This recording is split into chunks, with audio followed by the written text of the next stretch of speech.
Taste the Daily. அண்மை செய்தி. சென்னை மாநகர பேருந்தில் கத்தியுடன் ரகளையில் ஈடுபட்ட 11 கல்லூரி மாணவர்களை பிடித்து போலீசார் விசாரணை நடத்தி வருகின்றனர். மாணவர்களிடம் இருந்து 2 கத்திகள் பறிமுதல் செய்யப்பட்டுள்ள நிலையில் இது பற்றிய கூடுதல் தகவல்களை தலைமை செய்தியாளர் ஜெயக்குமார் வழங்க கேட்கலாம். வணக்கம் ஜெயக்குமார், கூடுதல் தகவல்களை வழங்கலாம். வணக்கம் பிரபாகரன். சென்னை திருவொற்றியூர் அருகே 11 பேர் அந்த கல்லூரியில் இருக்கக்கூடிய மாணவர்கள் கத்தியோடு சென்றிருக்கக்கூடிய சம்பவம் என்பது அதிர்ச்சியை ஏற்படுத்தியிருக்கிறது. சென்னை பூந்தமல்லியில் இருந்து திருவொற்றியூர் வரை செல்லக்கூடிய தடம் எண் 101 என்கிற மாநகர பேருந்தில் மாநில கல்லூரி மற்றும் ஜெயின் கல்லூரி மாணவர்கள் பேருந்தில் பயணித்தபடி சென்றிருக்கிறார்கள். அப்பொழுது ஆபாச பாடல்களை அவர்களாகவே செல்போன் மூலமாக பிளே செய்து அதில் டான்ஸ் போட்டதோடு கலாட்டாவில் ஈடுபட்டிருக்கிறார்கள். பேருந்தில் பயணம் செய்த பெண் பயணிகள் மற்றும் சக பயணிகள் தொந்தரவு இருப்பதாக வேதனை தெரிவித்திருக்கிறார்கள். இது குறித்து நடத்துனர் தட்டி கேட்டதாக கூறப்படுகிறது. இதில் மாணவர்களுக்கும் நடத்துனருக்கும் வாக்குவாதம் ஏற்பட்டிருக்கிறது. ஒரு கட்டத்தில் பொறுமை இழந்த பயணிகள் நடத்துனரிடம் போலீசாருக்கு தகவல் அளிக்க வேண்டும் என்று வலியுறுத்தியிருக்கிறார்கள். பேருந்தானது அஜாக்ஸ் என்கிற பேருந்து முனையத்திற்கு வருகிற போது பேருந்தில் பயணம் செய்த 11 அந்த கல்லூரி மாணவர்களும் பட்டா கத்திகளை எடுத்து காட்டத் தொடங்கி இருக்கிறார்கள். இந்த சம்பவம் என்பது அந்த பேருந்தில் பயணம் செய்த சக பயணிகளை அச்சுறுத்தலுக்கும் ஆளாக்கி இருக்கிறார்கள். பேருந்தை நிறுத்த சொல்லி உடனடியாக அவர்கள் பேருந்தை விட்டு இறங்கி ஓட ஆரம்பித்திருக்கிறார்கள்.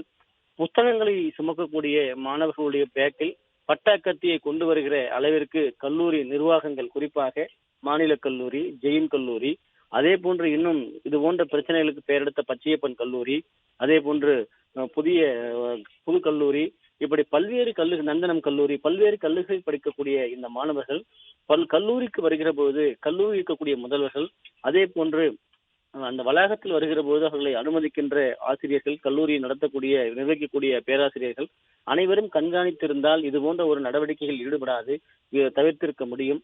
மாணவர்கள் கத்தியை கொண்டு இது போன்ற பேருந்துகளில் வலம் வந்தால் சென்னை மாநகரத்துடைய பாதுகாப்பு எங்கே சென்று கொண்டிருக்கிறது?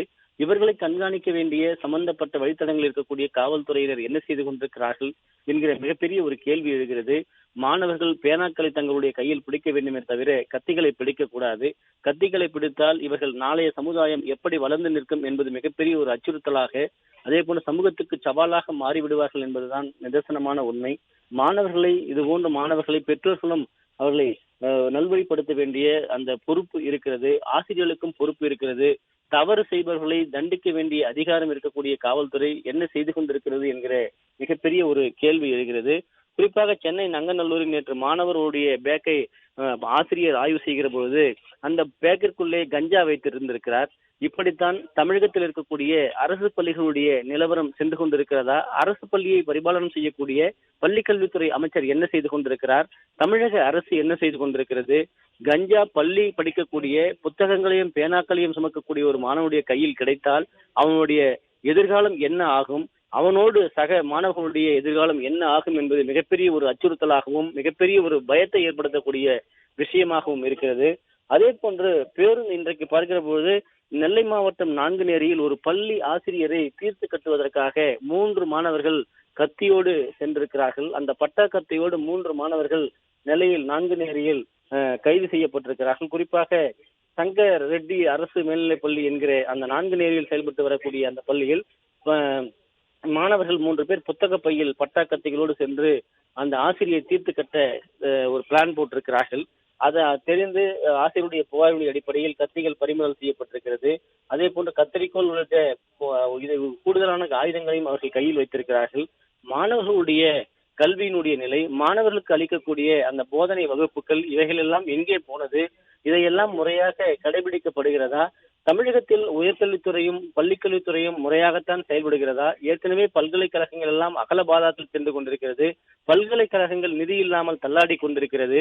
கல்வி கற்கக்கூடிய பேராசிரியர்கள் வீதியில் இறங்கி போராடுகிறார்கள். மாணவர்கள் அடிப்படை வசதிகள் இல்லை, ஆசிரியர்கள் இல்லை என்று போராடக்கூடிய அவலங்கள் இருக்கிறது. இன்றைக்கு திருவள்ளூர் மாவட்டத்தில் பள்ளியில் ஆசிரியர்கள் இல்லை என்று மாணவர்கள் வீதியில் சாலையில் இறங்கி மறியல் போராட்டத்தை நடத்தி அந்த பேருந்தை சிறைபிடித்து போராட்டத்தில் ஈடுபட வேண்டிய ஒரு அவல நிலைக்கு தள்ளப்பட்டிருக்கிறார்கள். ஒட்டுமொத்தமாக தமிழகத்தில் கல்வித்துறை என்பது சீரழிந்து கொண்டிருக்கிறது, அகல பாராட்டில் சென்று கொண்டிருக்கிறது. கல்வித்துறையை இவர்கள் ஏன் மீட்டெடுக்க தயங்குகிறார்கள், கல்வித்துறை ஏன் இந்த அளவிற்கு கொண்டு செல்கிறார்கள் என்கிற மிகப்பெரிய ஒரு தாக்கமும் அச்சமும் ஏற்படுத்துகிற அளவிற்கு சட்டம் ஒழுங்கு சீர்கெட்டு இருக்கிறது. பள்ளி மாணவர்களுடைய கையில் கஞ்சாவும் கத்தியும் பிடிக்கக்கூடிய சூழ்நிலை ஏற்பட்டால் நாளைய எதிர்காலம் என்னவாக போகிறது என்கிற ஒரு மிகப்பெரிய அச்சுறுத்தலும் பயமாக இருப்பதாகவே பேருந்து பயணிகளில் இருந்து ஆசிரியர்கள் வரை அனைவருமே வேதனை தெரிவித்திருப்பது குறிப்பிடத்தக்கது. தகவல்களுக்கு நன்றி ஜெயக்குமார்.